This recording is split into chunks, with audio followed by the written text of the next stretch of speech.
उसमें जो है केवल हमारे 15 से 20% ही बच्चे जुड़ सक पाए। उसके लिए हमने राज्य स्तर, जिला स्तर, फिर ब्लॉक स्तर और फिर विद्यालय स्तर पर व्हाट्सएप ग्रुप बनाए थे। जो विद्यालय का व्हाट्सएप ग्रुप था उसमें टीचर जुड़े हुए थे और वो बच्चे जुड़े हुए थे जिनके अभिभावकों के पास एंड्रॉयड फ़ोन था। तो शिक्षक अपनी शिक्षण सामग्री को बच्चों को प्रेषित करते थे। तो बच्चों के लिए ये रोमांचकारी क्षण थे क्योंकि उन्होंने भी कभी ऐसे पढ़ाई नहीं की थी। तो वो जो है व्हाट्सएप पर आंसर तो देते थे, लेकिन उनका आउटपुट भी कम था। हकीकत तो यही था कि आउटपुट बच्चों का कम था। वो जा तो रहा था उनके पास लेसन प्लान वगैरह, लेकिन जब वो उसे पढ़ के उत्सुकता बस कर रहे थे, लेकिन ये भी केवल 20% बच्चों के लिए रहा। तो हम लोगों ने मिशन प्रेरणा के अंतर्गत फिर फेज 2 चलाया। वो उन बच्चों के लिए चलाया जिन पर एंड्रॉयड फ़ोन नहीं थे, जिनके अभिभावकों को। उसमें क्या करना था, उसमें ये करना था कि जैसे साप्ताहिक कंटेंट राज्य स्तर से प्राप्त होते थे, वो जिला स्तर पर आते थे, जिला स्तर से ब्लॉक लेवल के व्हाट्सएप ग्रुप पे आते थे, वो फिर टीचर के ग्रुप पे आते थे। अब टीचर उस सामग्री को बच्चे को या अभिभावक को विद्यालय में बुलाकर और साप्ताहिक काम देते थे। जैसे सोमवार को जिस बच्चे को बुला लिया, उसे फिर अगले सोमवार को ही उसके कार्य को चेक करते थे और फिर अगले अगले सप्ताह का कार्य देते थे। तो ये भी खैर थोड़ा कठिन इसलिए था कि बच्चों की रेगुलरिटी इसमें भी नहीं बन पाई। इसके अलावा एक तरीका ये था कि जैसे रेडियो के माध्यम से आकाशवाणी पर 11 से 12 बजे प्रोग्राम शुरू होता था। टीवी पर 9 बजे से 1 बजे तक हमारे यहाँ प्रोग्राम चलते थे, जिसमें आधा आधा घंटे के टाइम प्रति क्लास को दिया जाता था। अब समस्या ये थी कि हम ये सारे प्रोग्राम चला तो रहे थे, लेकिन गांव का जो अभिभावक है उसे ये पता ही नहीं था कि ये जो है इतने प्रोग्राम चल रहे हैं। उसके लिए फिर हमने इसका प्रचार प्रसार किया। प्रचार प्रसार के लिए हमने पैम्पलेट छपवाए, बैनर बनवाए। जो राशन कोटेदार होता है, राशन कोटेदार की दुकान पे ई पाठशाला का बैनर लगवा कर उसे बताया, 5-6 तरीके से जो ऑनलाइन पढ़ाई हो रही है उसके बारे में बताया। तो ऐसा करते करते हमारा सितंबर और अक्टूबर माह निकल गया। उसके बाद जो है जब ये सब हो गया, उसके बाद फिर हमने मोहल्ला पाठशाला चलाई। यानी टीचर जाएगा विद्यालय के आसपास के एरिया में, बच्चे भले नहीं आ रहे, मान लो किसी मोहल्ले में 4 बच्चे पढ़ रहे हैं, तो उन 4 बच्चों को इकट्ठा करके काम दे दिया। उसके बाद जैसे भले बच्चा पढ़ रहा है लेकिन अभिभावक को भलीभूत होगी, जिस तरह कभी हरित क्रांति हुई थी।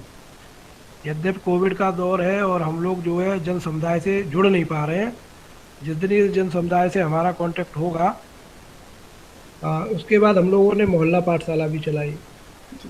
शिक्षकों के अलावा बच्चों के अभाव को जागरूक करने के लिए हमने जो है शिक्षा चौपालें भी लगवाई। शिक्षा चौपालों में भी हमने कोविड का ध्यान रखा, 5 से 10 अभिभावकों से ही संपर्क किया। जो हमारे यहाँ विद्यालय प्रबंध समिति की मीटिंग होती है, उसमें भी हमारे टीचर्स जो है बारी बारी से लोगों को बुलाकर जो है मिशन प्रेरणा की पाठशाला के बारे में समझाते रहे। सबसे ज़्यादा हमें सहयोग मिला ऐप से। एक हमारा दीक्षा ऐप और एक हमारा read along app. Read along app को पहले गूगल बोलो ऐप करते थे, और यह जो है इसके लिए हमने टारगेट फिक्स किए टीचरों के कि आप प्रति माह इतने अभिभावकों के मोबाइल में इस ऐप को डाउनलोड कराएंगे और उसका प्रयोग करना उन्हें सिखाएंगे। इसी तरह रीड अलॉन्ग में हमने अपना टारगेट फिक्स किया। तो इन दोनों ऐप के माध्यम से बच्चों ने भी बहुत कुछ सीखा। और कोविड की जो महामारी थी, वास्तव में वो ऑफलाइन शिक्षा का मुकाबला ऑनलाइन तो नहीं कर सकती। हकीकत तो यही है, क्योंकि बच्चे का सबसे ज़्यादा दिक्कत हमारे सामने ये आई है कि जो नव प्रवेशी बच्चे थे कक्षा 1 में, उनका अभी ऑनलाइन शिक्षा से इतना वास्ता नहीं हो पाया, ना हम उन्हें समझ पाए हैं। तो उसके लिए हम रिमीडियल क्लास चलाएंगे और 100 दिन का कैंपेन रखेंगे जब भी विद्यालय खुलेंगे। हमारे यहाँ 1 मार्च से खुल रहे हैं, जिसे प्रेरणा ज्ञान उत्सव के नाम से हम मनाएंगे। देखिए, बेसिक के जो विद्यालय हैं उनमें जो आप जो निवेश नवाचार चला रहे हैं, वास्तव में इसकी हम लोगों को बहुत ज़रूरत है। यानी जैसे हमने नवाचार किया कि प्रार्थना स्थल पर 6 दिन अलग अलग प्रार्थना होगी, ठीक है, उसमें कुछ लगना तो है नहीं। नवाचार जो है 2 तरह से किया जा सकता है, या तो कक्षा संचालन करें या फिर विद्यालय संचालन में। तो जो नवाचार अरविंदो सोसाइटी की तरफ से आए थे, तो हमारे ज़िले में भी उन नवाचारों को बहुत अपनाया गया और अब भी टीचर अपना रहे हैं। जो विद्यालय रोल मॉडल के लिए बनाए जा रहे हैं उनमें भी नवाचार चल रहे हैं। नवाचार से रोचकता आती है, उत्सुकता बढ़ती है, टीचर्स के कार्य करने का पेशेंस बढ़ता है। टीचर जो है, मान लो किसी कार्य को अभी तक परंपरागत शिक्षा प्रणाली से करते आ रहे थे, तो उसमें एक बोरियत सी आ जाती है। जब आप कार्य को करने का तरीका बदल देते हैं तो जो है कार्य करने का उत्साह दुगना हो जाता है। बच्चे क्या, बच्चे जो है, अगर शिक्षक का मधुर बर्ताव हो तो बच्चे विद्यालय की तरफ खिंचते हैं। और हमारे नामांकन के लिए, नामांकन में बढ़ोतरी के लिए, बच्चों के ठहराव के लिए तो नवाचार जो है संजीवनी का काम कर रहे हैं। तो आपके नवाचारों के लिए हम आपकी सोसाइटी का शुक्रिया अदा करते हैं और आशा करते हैं कि आप इसे इसी तरह चलाएं। देखिए मैडम, रोल मॉडल जो स्कूल है वो पथ प्रदर्शक का कार्य करते हैं। जैसे आपने 20 विद्यालयों को रोल मॉडल बनाया, हमारे यहाँ प्रत्येक संकुल में एक विद्यालय को जो है रोल मॉडल स्कूल के लिए हम लोगों ने चयनित किया है। और वहाँ पर जो संकुल शिक्षक हैं उन्हें ये दायित्व दिया गया कि आप अपने विद्यालय को रोल मॉडल स्कूल बनाइए। तो रोल मॉडल स्कूल जब बनेगा तो उसमें नवाचारों के प्रयोग से ही बनेगा। दूसरा, जैसे हम लोग अपने व्यक्तिगत जीवन में किसी को आदर्श मानते हैं और उसके बताए हुए कदमों पे चलते हैं, तो जब रोल मॉडल स्कूल बन जाएगा आपके सहयोग से बने विभाग के, तो जो आसपास के स्कूल होंगे उनके लिए वो प्रेरणा स्रोत होगा। टीचर में कहीं ना कहीं अगर वो कार्य करना चाहेगा तो वो अपनी तुलना करेगा, इससे तुलना होगी और प्रतिस्पर्धा बढ़ेगी। तो जो टीचरों में जब प्रतिस्पर्धा बढ़ेगी तो एक रोल मॉडल आज स्कूल आज बना है, तो हो सकता है ये 20 की संख्या 2000 के पार हो जाए। एक दूसरे को प्रेरित होकर ही टीचर्स कार्य करेंगे। तो रोल मॉडल का जो आपका ये कंसेप्ट है वो हमारे बेसिक शिक्षा में कारगर साबित होगा। ऐसा होता है जैसे हमें कहीं 5000 रुपये डले मिल जाएं तो हमें इतनी खुशी नहीं होगी जितनी एक बच्चे को आप पेंसिल खरीद कर दे दें या एक कॉपी खरीद कर दे दें। तो उसके मन में जो प्रसन्नता होगी वो हमारी प्रसन्नता से 100 गुनी ज़्यादा होगी। तो ऐसे में जैसे 50 रुपये या जो उसे स्कॉलरशिप दी जा रही है, तो बेसिक के जितने भी बच्चे हैं, ये हकीकत है 90% बच्चे आर्थिक समस्याओं का सामना करके आते हैं। और हमारे यहाँ जैसे 6 7 8 बच्चे आ जाते हैं, वो काम भी करते हैं और पढ़ते भी हैं। ठीक है, उनकी पारिवारिक स्थिति ऐसी नहीं होती है। तो ऐसे में जब बच्चे, बात पैसे की नहीं, इससे प्रोत्साहित होंगे, उन्हें ये लगेगा कि हाँ हम होशियार हैं। उनके अंदर एक ये भावना जागृत होगी कि पढ़ाई से जो है हम अपनी गरीबी को दूर कर सकते हैं। क्योंकि गरीबों के पास अमीर होने का कोई रास्ता नहीं होता, सिर्फ यही रास्ता होता कि वो पढ़े लिख जाए। उनके माँ बाप जो है, यद्यप हम लोग तो जागरूक करते हैं, फिर भी जो माँ बाप इस बात को समझ जाते हैं कि हमारे पास अमीर होने का यही रास्ता है कि हम अपने बच्चों को पढ़ाएं, सोचते तो वो बहुत हैं, लेकिन आर्थिक संसाधन इतने कम होते हैं उनके पास कि चाहकर भी जो है वो उन्हें नहीं पा पाते। दूसरा ये होता है कि जैसे उन्होंने अपने बच्चों को पढ़ाया, थोड़ा पढ़ाया, तो उन्हें ये लगने लगता है कि हमने बहुत पढ़ा दिया। एक ये और कंसेप्ट है, पढ़ाई का कोई मामला नहीं होता। किसी का बच्चा 1 घंटे पढ़ता है तो उसे लगता है बहुत पढ़ लिया, किसी का बच्चा 10 घंटे पढ़ता है लेकिन उसे लग रहा है हमारा बच्चा कुछ पढ़ा ही नहीं। तो ये शैक्षिक स्तर में जो अंतर है, कहते माता शत्रु पिता वैरी ये वालो ना पटेत ना सोचते समाबद्धे हंस बद्धे बकोयता। तो माता पिता को जो है अपने बच्चों को पढ़ाना चाहिए। जब ये धनराशि, अभी हमारे यहाँ इतना प्रचार नहीं हुआ है इस स्कॉलरशिप का, मुझे भी आपके इंटरव्यू से पहले ही पता चला था कि इस तरह की स्कॉलरशिप चल रही है। तो अब जब इसका प्रचार प्रसार होगा तो हमारे बेसिक के बच्चे इसमें भाग जरूर लेंगे और स्कॉलरशिप जीतेंगे। मेरा शिक्षकों के लिए यही मैसेज है कि महर्षि अरविंद जी जो थे उन्होंने एक वाक्य कहा था कि शिक्षक राष्ट्र की शिक्षक राष्ट्र की संस्कृति में चतुर्माली होते हैं, वे संस्कारों को खाद देते हैं और श्रम से सींचकर उन्हें शक्ति में निर्मित करते हैं। तो शिक्षक युग निर्माता होता है, शिक्षक अपने विद्यार्थी के जीवन को गढ़ता है, शिक्षक ही समाज की आधारशिला है। एक शिक्षक अपने जीवन के अंत तक मार्गदर्शक की भूमिका अदा करता है। तो शिक्षा जो है, शिक्षक का अपना एक अलग अस्तित्व है। ये कहते हैं गुरु कुमार शिशु कुंभ है, गण गण काटे कोट, अंतर हाथ सहार दे बाहर बाहर चोट। तो मेरा शिक्षकों से यही है कि आप जो है, एक अब्राहम लिंकन का एक पत्र था जो आज तक जो है अमर रहा है कि उन्होंने जो शिक्षक अपने बच्चे के लिए शिक्षक से कहा है, तो इसी तरह के शिक्षक कार्य करें जिससे समाज में ऐसे बच्चे पैदा हों जिनके जिब्या पे माँ सरस्वती विराजमान हो। जब वो बोलें, परिषदीय विद्यालय के बच्चों की आंखों में चमक हो, जब वो बोलें तो ऐसा लगे कि माँ सरस्वती विराजमान है, ऐसा लगे कि हाँ उस बच्चे में करंट है और वो इस देश को बदल सकता है। मेरी भी पृष्ठभूमि हमेशा ग्रामीण रही, तो मुझे एक कहानी जो है थी बचपन में, वो मैंने सुनी थी। और जैसे आप लोग नवाचार कर रहे हैं, मैं भी नवाचार कर रहा हूँ। मैं जो है बच्चों में मोरल वैल्यू, बच्चों का जो मेरे, हम लोग पढ़ लिख तो रहे हैं लेकिन समाज से कटते जा रहे हैं। हमारा, हम ये देखते हैं, हम ना सोचे हमें क्या मिला है, हम ये सोचे किया क्या है रपड़। समाज से हम सब लोग इच्छा तो करते हैं हमें ये मिले ये मिले, लेकिन जो है समाज को हम दे क्या रहे हैं, तो वो हमारी शिक्षा प्रणाली में एक कमी है।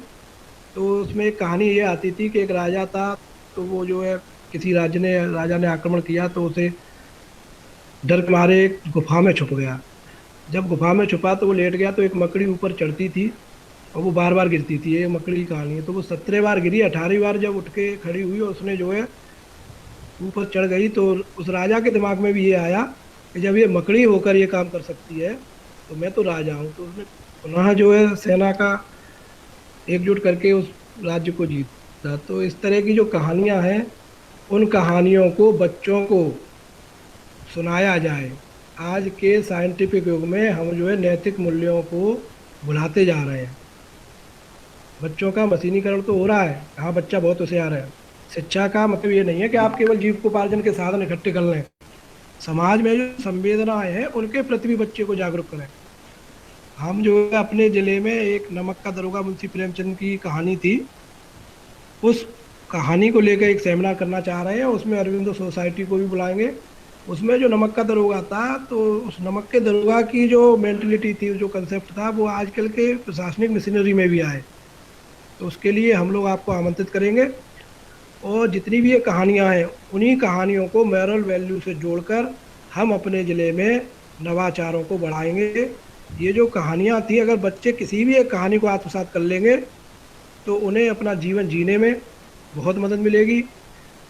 शिक्षा का उद्देश्य ये नहीं होता कि हम किसी रहस्यमय शिखर की प्राप्ति करें। शिक्षा का उद्देश्य यह होता है कि हम अपने कल को आज से बेहतर कर लें। तो मैं अपने शिक्षक साथियों से, अरविंदो सोसाइटी से यही उम्मीद करता हूँ कि हमारी शिक्षा की दूरंदेशी इस तरह होनी चाहिए कि लोगों का विकास हो। ये नहीं होनी चाहिए कि केवल जीविकोपार्जन ही है। इसी के साथ मैं अपनी वाणी को विराम देता हूँ। आपका बहुत नमस्कार। मेरा नाम आभा पांडे है। मैंने केमिस्ट्री और जूलॉजी में बीएससी किया है और पॉलिटिकल साइंस से मेरा पोस्ट ग्रेजुएशन है। इसके बाद मैंने बीएड किया है और शिक्षा के क्षेत्र में खास करके प्राइमरी स्कूल में मेरा 16 वर्षों का अनुभव है। मैं गोरखपुर ज़िले से बिलोंग करती हूँ, जो कि उत्तर प्रदेश के सबसे बड़े और पुराने ज़िलों में से एक है। प्रमुख विशेषताओं में यहाँ पर विश्व का सबसे लंबा प्लेटफॉर्म है और विश्व प्रसिद्ध गोरखनाथ मंदिर है, जो कि महान योगीराज गोरखनाथ को समर्पित है। अन्य विशेषताओं से भरा मेरा यह शहर गीता प्रेस के लिए भी जाना जाता है, जहाँ पर पूरी दुनिया में धार्मिक पुस्तकों का प्रकाशन व वितरण किया जाता है। विश्व प्रसिद्ध टेराकोटा भी यहाँ की प्रमुख विशेषता है। मेरे विद्यालय का नाम प्राथमिक विद्यालय औजी है, जो कि खजनी क्षेत्र में पड़ता है। मेरे विद्यालय में कुल 208 बच्चे नामांकित हैं, जिनमें से 90 बालक हैं और 118 बालिकाएं हैं। मुख्य रूप से मेरा विद्यालय ग्रामीण परिवेश में है, तो बच्चे भी ग्रामीण परिवेश के ही हैं। जब मैंने यहाँ पर 2006 में मैंने as a assistant teacher join किया, तो चूँकि ग्रामीण परिवेश का विद्यालय था, इस कारण जो बच्चे थे, मुझे लगा कि उन्हें अंग्रेजी विषय में प्रॉब्लम थी और गणित विषय भी उनके लिए उतना सहज नहीं था। तो चूँकि मैंने बीएड किया था, उसके बाद विशिष्ट बीटीसी का भी प्रशिक्षण प्राप्त किया था, तो मुझे लगा कि कुछ टीएलएम की मदद से हमें बच्चों को सिखाना चाहिए। तो जैसा कि आप जानते हैं कि टीएलएम सबकी रीच में नहीं होता है, या ये कह सकते हैं कि वो बच्चे जो उस परिवेश में होते हैं, तो माता पिता उतना अफोर्ड भी नहीं कर पाते हैं। तो कुछ चीज़ें तो हम लोगों ने तैयार की, कुछ चीज़ों से बच्चों को सिखाया भी, बट बाद में ये जो श्री अरविंदो सोसाइटी का प्रोग्राम था, खास करके ZIEI, तो इससे मुझे बहुत कुछ सीखने को मिला। खास करके ये कि मतलब आप जैसा कि ये नाम से ही आप समझ सकते हो कि ये जीरो इन्वेस्टमेंट पर आधारित है।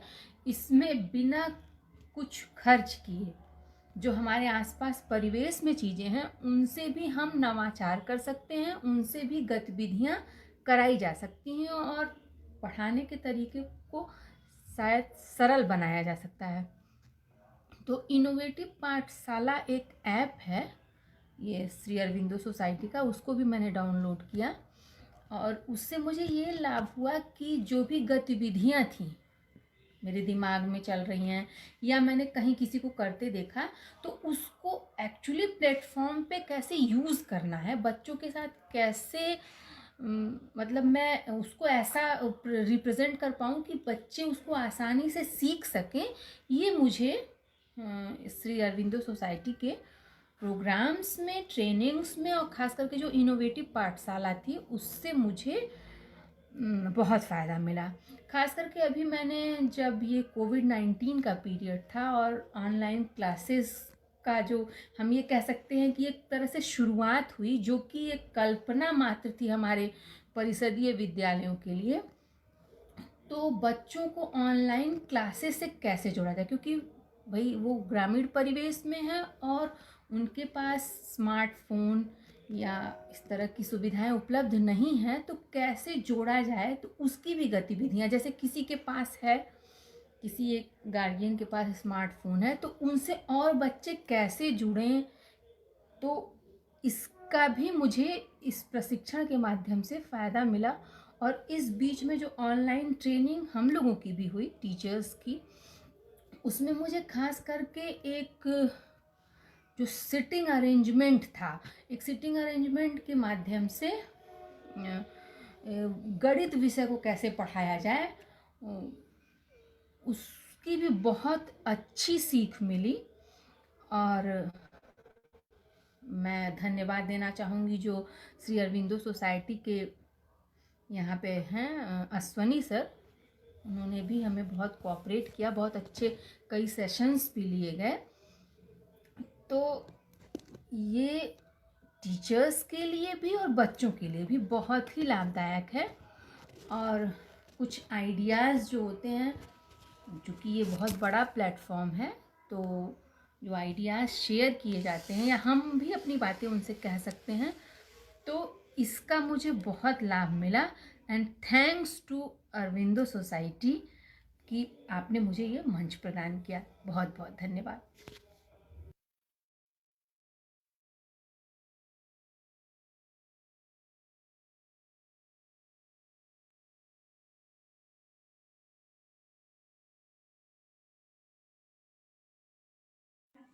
मेरा नाम अवंतिका श्रीवास्तव है। मैंने जूलॉजी और केमिस्ट्री में स्नातक किया है। टीचर ट्रेनिंग कोर्स में मैंने बीटीसी किया है और टीचिंग में मेरा 6 ईयर का एक्सपीरियंस है। मैं इस समय संत कबीर नगर जनपद में कार्यरत हूँ। यह जनपद 15वीं सदी के रहस्यवादी कवि संत कबीर दास के निर्वाण स्थली के रूप में जानी जाती है। यहाँ प्रतिवर्ष मगहर महोत्सव का भव्य आयोजन किया जाता है। इस महोत्सव में विभिन्न प्रकार के सांस्कृतिक कार्यक्रमों का आयोजन होता है। संत कबीरदास के खलीलाबाद ब्लॉक में ही प्राथमिक विद्यालय बड़गू में मैं एज असिस्टेंट टीचर कार्यरत हूँ। यहाँ पर मेरे विद्यालय में 151 छात्र एवं छात्राएँ हैं और ये सभी ग्रामीण परिवेश से ही बिलोंग करते हैं। मैं अपने विद्यालय में ईवीएस, इंग्लिश और मैथ्स पढ़ाती हूँ और इन सभी विषयों को पढ़ाने के लिए बच्चों को टीएलएन की आवश्यकता होती है। मैंने जब श्री अरविंदो सोसाइटी के ZIEI कार्यक्रम का प्रशिक्षण प्राप्त किया तो मुझे पता चला कि बिना पैसे खर्च किए भी ऐसे नवाचार किए जा सकते हैं जिससे पढ़ाने के तरीकों में सुधार किया जा सकता है। पिछले सत्र में मेरा विद्यालय इंग्लिश मीडियम स्कूल के लिए चयनित हुआ। ग्रामीण परिवेश होने के कारण बच्चों को इंग्लिश सिखाने में काफ़ी समस्या हुई। इनोवेटिव पाठशाला कार्यक्रम के प्रशिक्षण से मुझे इंग्लिश विषय की विभिन्न गतिविधियों के आधार पर सिखाने का तरीका भी समझ आया। मैंने सीखा कि अनुभवात्मक शिक्षण के लिए बच्चों को गतिविधि में शामिल करना चाहिए। प्रशिक्षण से मुझे काफ़ी फ़ायदा मिला। मेरे दिमाग में जो गतिविधि चल रही थी मैं उसे ठीक ढंग से बच्चों के साथ क्रियान्वित कर पाऊँ। प्रशिक्षण में मैंने ऑनलाइन पढ़ाने के लिए कई तरीके सीखे मुझे खुशी है कि इस काम को करने में ZIIEI के प्रशिक्षक अश्वनी जी ने मेरी बहुत मदद की। मैंने अपना आइडिया उनके साथ शेयर किया और उन्होंने मेरे आइडिया को सुधारने में सहयोग किया। मेरा विद्यालय रोल मॉडल स्कूल है क्योंकि मेरे विद्यालय के 80% छात्र एवं छात्राएं ऑनलाइन टीचिंग से जुड़े हुए हैं। अरविंदो सोसाइटी और HDFC बैंक के को यह मंच प्रदान करने के लिए मैं धन्यवाद करती हूँ।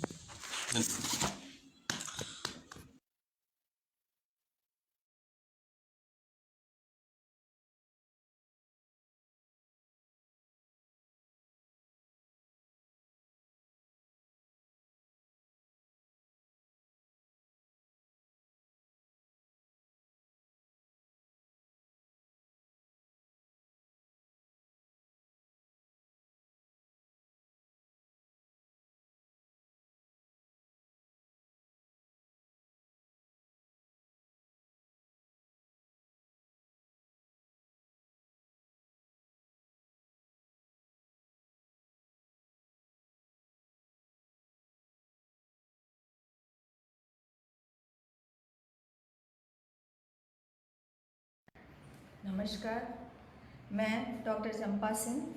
मेरी शैक्षिक योग्यता BSc B.Ed है। इसके साथ ही मैंने होम्योपैथी से डॉक्टरेट कोर्स भी किया हुआ है। मैं गोरखपुर ज़िले से बिलोंग करती हूँ। गोरखपुर ज़िले का नाम बाबा गोरक्षनाथ के नाम पर पड़ा है और हमारे माननीय मुख्यमंत्री ओजस्वी योगी आदित्यनाथ जी भी इसी ज़िले से बिलोंग करते हैं, इसलिए गोरखपुर को CM सिटी भी कहा जाता है।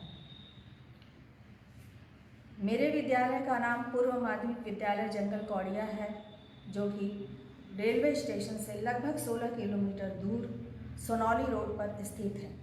ये ग्रामीण परिवेश में है। यहाँ के छात्र जो भी इस विद्यालय में छात्र पढ़ने आते हैं वो ग्रामीण परिवेश से ही जुड़े हैं। पूर्व माध्यमिक विद्यालय या जूनियर स्तर हम कह सकते हैं कि जूनियर विद्यालय में गणित, विज्ञान, अंग्रेजी के को पढ़ाने के लिए पुस्तकीय ज्ञान के अलावा हमको रोचक गतिविधियाँ, TLM का प्रयोग ये सब करना पड़ता है, जिससे कि संप्राप्ति अच्छी हो सके। मई 2016 में श्री अरविंदो सोसाइटी की तरफ से 1 दिवसीय ट्रेनिंग हुई थी, जिसमें कि उन लोगों ने शिक्षकों से नवाचार मांगे थे।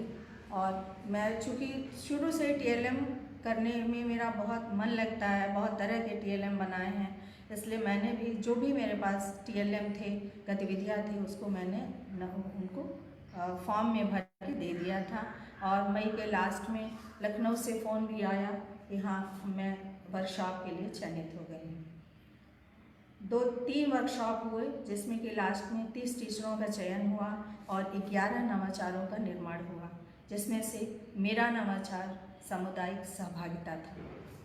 कि हम जानते हैं कि शिक्षा त्रिकोण पे आधारित होती है, जिसमें एक कोण पे बच्चा और अभिभावक और शिक्षक रहते हैं। इन तीनों का जब मेल सही ढंग से होता है तो शिक्षा पटरी पे चलती है और हमें बहुत ही अच्छा रिजल्ट मिलता है। अरविंदो सोसाइटी में ZII की इनोवेटिव पाठशाला, इसमें बहुत सहयोग किया। उसमें जो कंटेंट्स हैं, जो गतिविधियां हैं, अलग अलग पढ़ाने के तरीके हैं, वो पढ़ाने में बहुत ही सहायक सिद्ध हुए। श्री अरविंदो सोसाइटी में जब हम लोग वर्कशॉप में गए तो वहाँ के स्टाफ का व्यवहार बहुत ही अच्छा था, बहुत अनुशासन था, वहाँ पर सहयोगात्मक रवैया था। इसमें से Shri Ashok Sharma sir, Mayank sir, Shashank sir को हम नहीं भूल सकते कि इन्होंने कितना सहयोग दिया। किसी भी कठिन परिस्थितियों में ये सभी तुरंत उपस्थित रहते थे। मैं सामुदायिक सहभागिता के अंतर्गत मैंने कुछ कार्य किए गांव में, जिसमें कि गांव के लोगों में अंधविश्वास भरा था, जिसको मैंने अपने जो मेरे मैजिक के TLM हैं, अंधविश्वास का, फोटो से बबूत झड़ना, नींबू से खून गिरना, ये सब का प्रदर्शन करके उनके अंधविश्वास को दूर किया मैंने। इसके अलावा सुपर मॉम, चौपाल लगाना, उन समुदायों के बीच में जाना जहाँ की शिक्षा का अभाव था, जैसे कबाड़ियों के जा करके इन सबको आपकी गतिविधियों के द्वारा ZII की जो रोचक गतिविधियाँ थीं उनके द्वारा मैं उन्हें भी शिक्षा से जोड़ने में सहायक सिद्ध हुआ। 2016 में 20 नवंबर 2016 को माननीय पूर्व मुख्यमंत्री श्री अखिलेश यादव जी के द्वारा शिक्षा में शून्य निवेश नवाचार बुक का विमोचन हुआ और हम 300 टीचर को सम्मानित किया गया। ये आपका जो ZII की वर्कशॉप थी या ZII का श्री अरविंदो सोसाइटी का ये जो कार्यक्रम चल रहा है, उसमें मैंने जब 5 सितंबर 2017 को मुझे राष्ट्रपति पुरस्कार मिला, उसमें भी आपका बहुत बड़ा योगदान है। इनोवेटिव पाठशाला की वजह से और उसका हेल्प लेते हुए जो बच्चों को हम पढ़ाते हैं या बच्चे जो पढ़ते हैं वो उसमें बच्चे प्रतिवर्ष हमारे यहाँ के 4-5 बच्चे राष्ट्रीय एकीकृत छात्रवृत्ति योजना में भी सफल होते हैं। इसके अलावा DM पुरस्कार, राज्य पुरस्कार ये भी उन्हें मिलता है। तो मैं कह सकती हूँ कि ZII की इसमें महत्वपूर्ण भूमिका है, जिसने मेरे TLM को या मेरे जो भी मैं कार्य रोचक गतिविधियाँ कर रही थी या जो भी उसे एक प्लेटफॉर्म पे लाया और हमें एक सम्मान दिया कि हम और आगे बढ़ सकें। इसके साथ ही मैं ये भी कहना चाहती हूँ कि श्री अरविंदो सोसाइटी और HDFC बैंक ने मिलकर जो काम किया है उन दोनों को और सारे स्टाफ को मैं नमन करती हूँ और उन्हें धन्यवाद देती हूँ, जिसकी वजह से हम लोग के सपनों को पंख मिला।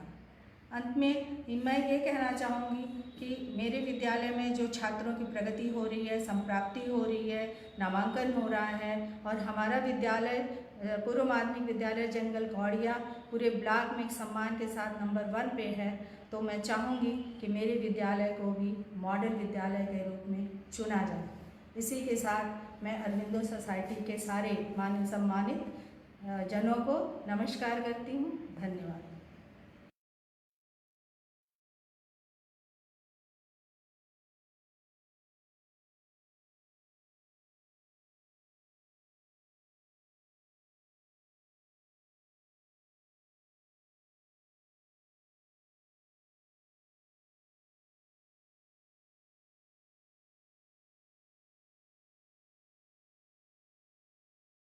नमस्कार, मेरा नाम गीतांजलि शर्मा, सहायक अध्यापिका पूर्व माध्यमिक विद्यालय बखा, विकास क्षेत्र बघौली, जनपद संत कबीर नगर से हूँ।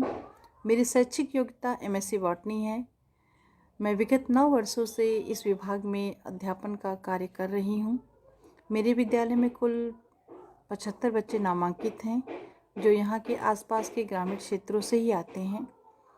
और मेरा विद्यालय चूँकि अपर प्राइमरी है, इसलिए कई विषय होते हैं और मेरा मुख्य विषय विज्ञान है। मैं विज्ञान के अध्यापिका हूँ, पर मैं अपने बच्चों को मैथ, अंग्रेजी, हिंदी सभी विषय पढ़ाती हूँ और कोशिश करती हूँ बच्चों को रुचिकर तरीके से पढ़ाऊँ, ताकि बच्चे जो लंबे लंबे कोर्स हैं इन्हें बोझ ना समझें और आसान तरीके से समझ सकें और रुचिकर उनके लिए बन सके। लेकिन समस्या ये थी कि बच्चे चूँकि विषय ज़्यादा होता है और पाठ ज़्यादा होते हैं, बच्चे थोड़ा बोर होने लगते हैं। लेकिन जब हमने श्री अरविंदो सोसाइटी का ये ZII का प्रशिक्षण प्राप्त किया, तो उसमें कई तरह की गतिविधियाँ कराई गई जो बहुत ही अच्छी लगी हमें, बहुत ही रुचिपूर्वक थी। तो चूँकि आप सबको पता है, लॉकडाउन में हम सभी शिक्षक ऑनलाइन टीचिंग कर रहे हैं, जिसमें हमने अपने विद्यालयों के क्लासेस को अलग अलग ग्रुप बना के ऑनलाइन टीचिंग का रखा है, ताकि बच्चों को अपना कार्य देते रहते हैं, जो उनका साप्ताहिक वर्क होता देते हैं। प्लस से अरविंदो सोसाइटी से जो हमने प्रशिक्षण प्राप्त किया, उसमें जो हमने विषयों के बारे में, गतिविधियों के तरीके से कैसे बच्चों को एक आसान कॉन्सेप्ट बना के बताया जा सकता है, समझाया जा सकता है, ये प्रशिक्षण जो हमने प्राप्त किया, तो हमें बहुत अच्छा लगा कि हम अपने बच्चों को क्यों ना ग्रुप में इसको ऑनलाइन टीचिंग किया जाए। तो पहले तो गांव में बच्चे मोबाइल पाते नहीं हैं, गार्जियन देते नहीं हैं, फिर हमने भावुकों को बुलाया और उन्हें बताया कि देखिए ये ऐसी चीज़ है, अगर हम इस ऑनलाइन टीचिंग करते हैं, बच्चों को घर पे ही पढ़ा देंगे और बहुत ही कम समय में बहुत अच्छा जानकारी उन्हें प्राप्त होगा, तो इससे वो मान गए। फिर हमने जब उस अनुभव को अपने जो हमने ट्रेनिंग में प्रशिक्षण प्राप्त किया था ऑनलाइन टीचिंग कैसे करें, जब इस तरीके को जाना, फिर हम लोगों ने जब ग्रुप बना के बच्चों से क्रियान्वित किया इसे, तो पहले तो बच्चे इंटरेस्ट नहीं लेते थे कि जब इस चीज़ को जाने कि बहुत अच्छा लग रहा है, बच्चे भी तैयार हो गए और जब ये क्रियान्वित किया गया बच्चे बहुत अच्छा रिस्पांस आया, बहुत बढ़िया से पढ़ने लगे, समझने लगे और बहुत लाभ बच्चों को हो रहा है, जिससे अभिभावक भी काफ़ी खुश हो रहे हैं, अभिभावक बहुत प्रसन्न हो रहे हैं। इस अच्छी वर्क के लिए मैं अपने जो प्रशिक्षक हैं श्री अश्विनी प्रताप सिंह जी को बहुत बहुत धन्यवाद देना चाहूँगी। और बच्चे जो कि अच्छा सीख रहे हैं, बहुत ही सरल तरीके से उन्हें पता चल रहा है और रुचि ले रहे हैं, जिससे हमारा विद्यालय भी काफ़ी आगे जा रहा है और हमें ऑनलाइन टीचिंग करने में भी अच्छा सहयोग प्राप्त हो रहा है। इसके लिए हम श्री अरविंदो सोसाइटी को बहुत बहुत धन्यवाद देना चाहेंगे और साथ ही हमें प्रतीत होता है कि जनपद स्तर पे भी हमारा विद्यालय रोल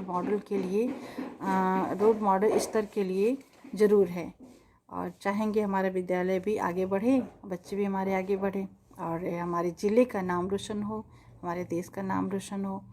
और श्री अरविंदो सोसाइटी को इसके लिए बहुत बहुत धन्यवाद।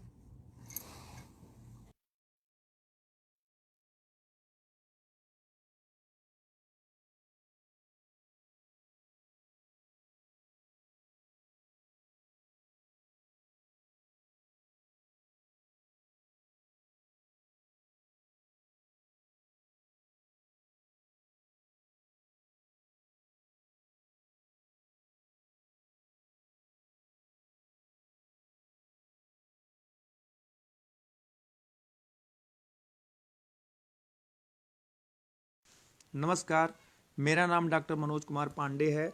मेरे विद्यालय का नाम प्राथमिक विद्यालय कनैल कौड़ीराम गोरखपुर है, जो आज मॉडल स्कूल के रूप में परिवर्तित हो चुका है। मैं वहां पर प्रधानाध्यापक पद पर कार्यरत हूं। मुझे अपने नवाचार बाल संसद पर 20 नवंबर 2016 को तत्कालीन मुख्यमंत्री उत्तर प्रदेश द्वारा लोक भवन लखनऊ में सम्मानित किया गया। यह सम्मान श्री अरबिंदो सोसाइटी और HDFC बैंक ने दिलाया, जिसका मैं हृदय से आभार व्यक्त करता हूं। मेरे विद्यालय की समस्या थी कि सन 2008 में जब हम इस विद्यालय पर आए तो उस कैंपस में 2 प्राथमिक और एक उच्च प्राथमिक विद्यालय स्थित है, जहां पर हमको ये लगा कि शिक्षकों की समस्या है और इस समस्या से कैसे निजात पावें। तो इसके लिए मेरे मन में एक विचार आया और उस विचार के तहत मैंने एक योजना बनाई कि क्यों न यहाँ पर एक चिल्ड्रंस पार्लियामेंट, बच्चों की समितियों का एक गठन किया जाए और जिससे हम इस समस्या से काफ़ी निजात पा सकते हैं। हमने उसके तहत पूर्णतया लोकतांत्रिक तरीके से एक भव्य आयोजन करके और उसमें बच्चों की समितियों का चुनाव करवाया और जो भी बच्चे उसमें विजयी हुए उनको पद और गोपनीयता की शपथ दिलाई गई और सारे बच्चों को ये बताया गया कि अपने अपने कर्तव्यों का पूर्णतया निर्वहन करेंगे। और सबसे बड़ी चीज़ तो ये है कि जब ZII संस्था ने अरबिंदो सोसाइटी और HDFC बैंक द्वारा जो प्रायोजित यह संस्था है, तो उसने BRC स्तर पर एक 2016 में ट्रेनिंग आयोजित की और उस ट्रेनिंग में जो ट्रेनर महोदय थे उन्होंने इतने ढंग से हम लोगों को समझाया कि हम लोग उससे प्रेरित होकर के हम लोग सोचे कि इस नवाचार को क्यों न और आगे बढ़ाया जाए। हमको बहुत प्रेरणा मिली और हमने अपने विचार को साझा किया और सबसे बड़ी चीज़ तो ये है कि मेरे नवाचार को ZII टीम ने अपने नवाचार पुस्तिका में जो है वो स्थान दिया। इसके लिए मैं हृदय से आभारी हूँ।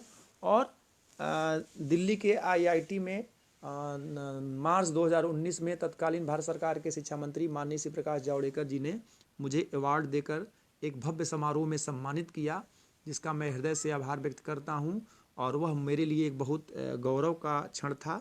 और मुझे लगा कि आज मेरे इस नवाचार को जो स्थान मिला है, इसका सारा श्रेय श्री अरबिंदो सोसाइटी और HDFC बैंक को जाता है। और जब उस समारोह से वापस आकर के उस सम्मान को प्राप्त करके जब अपने विद्यालय पर हम आए, तो वहाँ पर बच्चे, अभिभावक, शिक्षक, अगल बगल विद्यालयों के शिक्षक सभी ने मिल करके एक इतना भव्य कार्यक्रम आयोजन किया जिसमें मुझे सम्मान प्राप्त हुआ। और उन्होंने, जितने सारे शिक्षक आए थे, उन्होंने इससे प्रेरित होकर के उन्होंने भी कहा कि हम लोग भी अपने विद्यालयों में इस नवाचार को लागू करेंगे, क्योंकि इसका प्रतिफल बहुत ही अच्छा है। और तब लगा कि मुझे मेरी मेहनत सफल हो गई है। और उसके बाद जब JII ने हमारे नवाचार को देश भर में पहुंचाया और मेरे काम करने की शक्ति और निष्ठा कई गुना बढ़ गई। मेरा आत्मविश्वास और मनोबल बहुत बढ़ गया और मुझे शिक्षक होने का गर्व है। अंत में इस कार्य के लिए श्री अरबिंदो सोसाइटी और HDFC बैंक का मैं अपने हृदय से आभार व्यक्त करता हूं कि जिन्होंने मेरे इस नवाचार को इतने ऊंचाइयों तक पहुंचाया जिसकी हम सपने में भी कल्पना नहीं कर सकते थे। और ये अरबिंदो सोसाइटी संस्था जो 1960 से विभिन्न क्षेत्रों में कार्यरत है, इसका मैं हृदय से आभार व्यक्त करता हूं कि मेरे इस नवाचार को इतने ऊंचाइयों तक पहुंचाया। और अंत में मैं पुनः हृदय से श्री अरबिंदो सोसाइटी और HDFC बैंक का आभार व्यक्त करता हूं। धन्यवाद।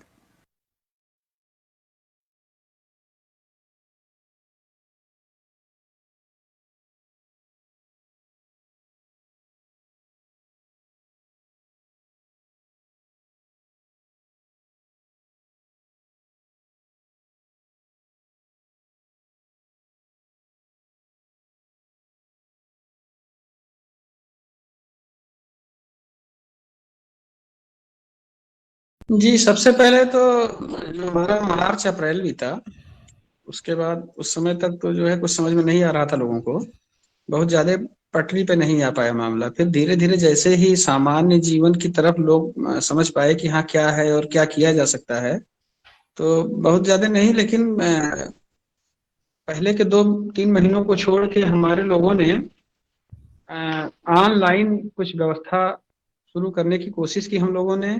उसमें जितने पेरेंट्स के उसमें व्हाट्सएप था, मोबाइल में स्मार्टफोन जिनके पास था, उनको व्हाट्सएप ग्रुप बना के हम कंटेंट भेजते रहे, फिर उस पर उनका जवाब आता रहा। और फिर सरकार के प्रयास से मदद मिली हमें। दूरदर्शन के चैनल्स हमारे जो है वो हमारे कंटेंट के जरिए, हमारे जो भी कंटेंट थे दूरदर्शन के चैनल के जरिए, क्योंकि हमें लगता है कि ये ऑब्जर्वेशन है सभी का लगभग कि स्मार्टफोन से भी ज़्यादा टीवी लोगों के घरों में उपलब्ध है। स्पेशली उन बच्चों के यहाँ जो बच्चे हमारे पास आते हैं, जिन घरों से बच्चे हमारे पास आते हैं, तो उनके यहाँ स्मार्टफोन से ज़्यादा पहुँच जो है टीवी का है। तो टीवी, मोबाइल, रेडियो, इन 3 माध्यम की सबसे पहले शुरुआत में हम लोगों ने पहुंच बनाने की कोशिश की आउटरीच के लिए कि जितने ज़्यादा बच्चे हमारे कवर हो पाएँ, ताकि उनका वो एकदम से लर्निंग जो है उनकी बंद ना होने पाए, ठप ना होने पाए। तो धीरे-धीरे करके ये चीज़ें बढ़ती गईं। फिर बाद में जब और हल्का हुआ मामला, थोड़ी सी निश्चिंता है कि नहीं अब उतना घातक नहीं है इसका प्रभाव कोरोना का, पेरेंट्स को बुलाने लगे हार्ड कॉपी के रूप में, रिटर्न फॉर्म में, पेपर फॉर्म में जो है उनको हम लोग देने लगे, कंटेंट देने लगे। और बच्चों का किया हुआ काम फिर हमारे पास वापस आने लगा और उसकी जांच की जाने लगी और उनको सजेस्ट किया जाने लगा कि क्या सही है, क्या गलत है। उसके बाद फिर बच्चों को हम बताने लगे। तो इस तरीके से एकदम से पूरी कभी भी जो है कड़ी टूटने नहीं पाई, क्योंकि मई जून में तो मान लिया हमारी छुट्टियां ही थी, होती वैसे भी। और मार्च अप्रैल शुरुआत में बहुत सी चीज़ें जो है समझ में नहीं आई थी, तो कोई भी चीज़ जितनी प्रभावित थी वैसे हमारी शिक्षा व्यवस्था भी प्रभावित थी। बट जुलाई से लेकर के हम अपने टीचर्स को जुलाई अगस्त में तैयार करते रहे ट्रेनिंग के जरिए, उनकी ट्रेनिंग हम चलाते रहे। तब से फिर जुलाई अगस्त क्या समझिए, वो तो मार्च अप्रैल में भी चलता है उनका।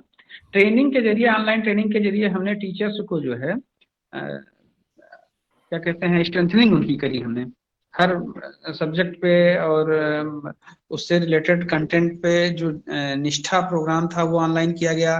फिर दीक्षा पोर्टल जो भारत सरकार का है, उसमें हमारे टीचर्स को रजिस्ट्रेशन करने के लिए हम लोगों ने मोटिवेट किया। फिर एक टारगेट बेस्ड की सभी टीचर्स, हमारे सारे टीचिंग स्टाफ जितने हैं सबको हम लोगों ने उसमें दीक्षा पोर्टल पर रजिस्टर्ड किया। और दीक्षा पोर्टल पे हमारा जो है हर छोटे छोटे कोर्सेज हैं, उसका एक टाइम लिमिट दिया गया कि इतने दिन के अंदर हमारे सभी टीचर्स उसको कर लेंगे। फिर उनके रिस्पॉन्सेज हमने उस पर लिए, उन्होंने रिस्पॉन्ड किया तो उससे उनका मूल्यांकन भी होता रहा कि हाँ इन्होंने बढ़िया से किया है, प्रोग्राम किया कि नहीं किया, और को एक ग्रेड भी मिला है, उसमें नंबर्स भी मिले हैं। फिर सीमैट और एसपीओ के जरिए भी जो है उनकी ऑनलाइन ट्रेनिंग कराई गई आजमाई गई, और उसका अच्छा प्रभाव रहा कि बीच में जैसे मान लिया टीचिंग पीरियड के साथ साथ टीचिंग के दौरान उनको ट्रेनिंग में जब लगाते थे तो कहीं ना कहीं टीचिंग का भी लॉस होता था और बाहर आना जाना पड़ता था जो भी था।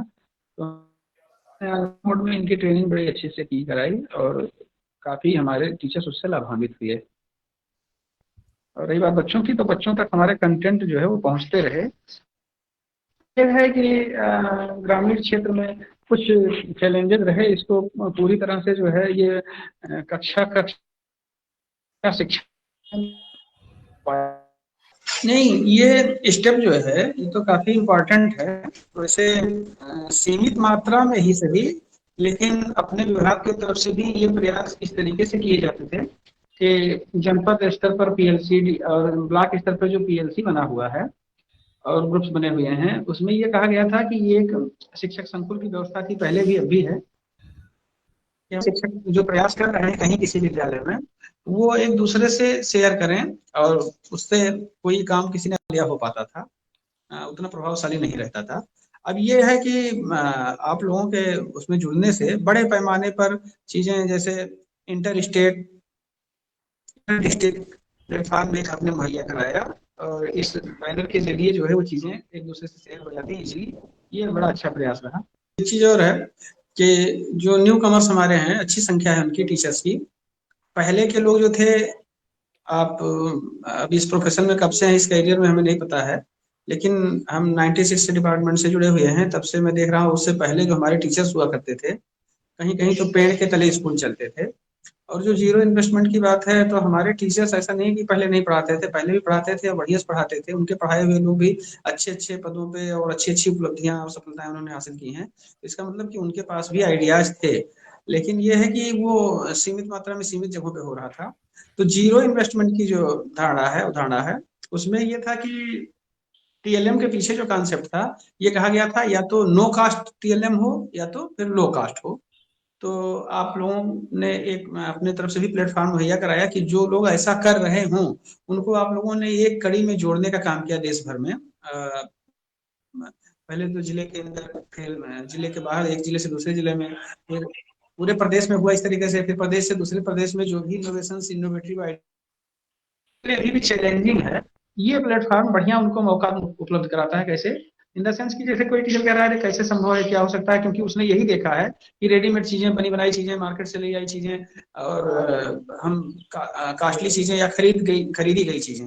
लेकिन जब आप लोगों ने किसी को ये करते हुए देखा और दिखाया उनको, और वो चीज उनका एक्सपोजर उससे हुआ दूसरे जिलों में या दूसरे प्रदेश में और लोग जो कर रहे हैं, तो उससे आप लोगों ने जो उनका एक्सपोजर कराया, इससे पूरे देश के हमारे जो है ये शिक्षक लाभान्वित होंगे। ऐसी चीजें हमारे दीक्षा पोर्टल पे भी, तमाम निष्ठा ट्रेनिंग के जरिए और दीक्षा पोर्टल पे भी उपलब्ध कराई जा रही है। तमाम सारे वीडियोज और ऑडियो जो है उपलब्ध कराए जा रहे हैं। तो ये काफी अहम स्थान रखता है, अहमियत इसकी है बिल्कुल निश्चित रूप से।